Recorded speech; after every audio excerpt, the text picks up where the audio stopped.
Hey, and welcome back to Ranking Guitars. Today I'm going to be continuing the work on the fretboard inlay.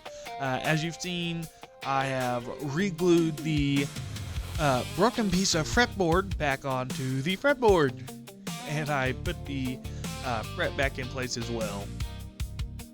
So, as you seen in my last video, my fretboard inlay attempt did not go as planned, and honestly, I thought of a couple things.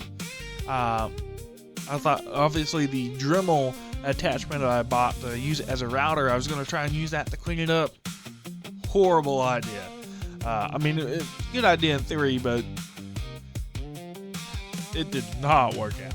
It didn't.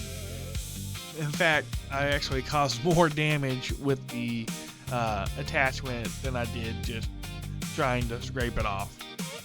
So with that in mind, I bought this X-Acto blade kit, and I thought, oh, well, this is going to work great. I'll just slice it all off, thinking like this is going to be like a scalpel and butter.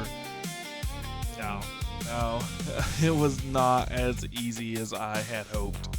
And in fact, you'll see that while I used this, it actually ended up chipping out a lot of the inlay. And again, that's not just because this is a bad idea. I just didn't have the proper ratio of glitter to epoxy and the amount that I put in. As you can see, I overfilled these, hoping that it would just easily cut off the easy. No. At this point, I'm tired of working on this thing. I spent days getting this to where it's at, hours and hours, and I finally got it to where I wanted it, or at least I thought I had it where I wanted it, and it did not work out like I wanted. But that's alright. This was a broken fretboard to get in the first place, so with this being my first inlay attempt, I really didn't expect it to work out much, and honestly, I count it as a win that I just didn't have to scrap the whole thing. I was able to pull it off and save this in the end, which you're going to see later on.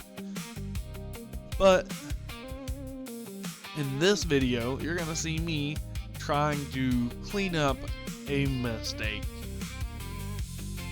And you do not want to know how long this took me to clean all this off, and it still not be finished.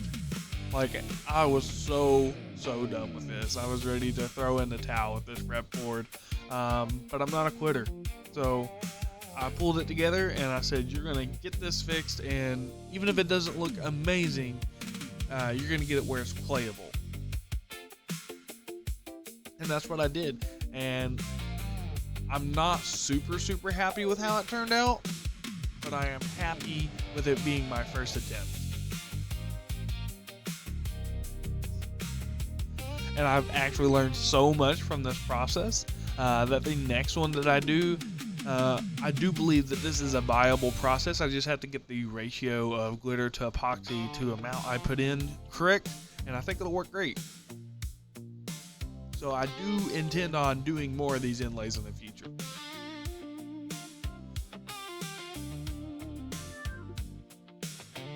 For now though, you're going to see me focusing more on guitar bodies and finishes, so I can get how I want that to feel down first. And once I have that where I want it, then I'll come back to the fretboard inlays and I'll start doing more of those.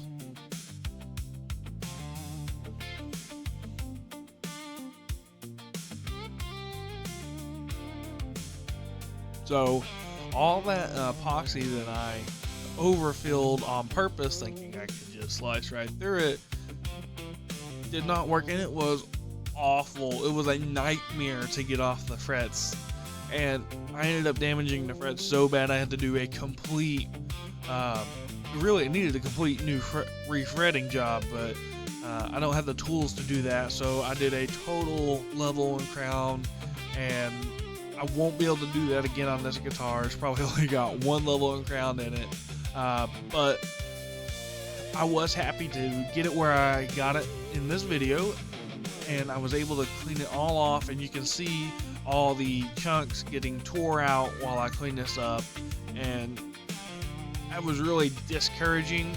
But like I said, I'm not a quitter, so I'm going to get this fixed in the next video. So like, subscribe, and follow to see more videos like this and to see me get this fretboard repaired. Thanks for watching.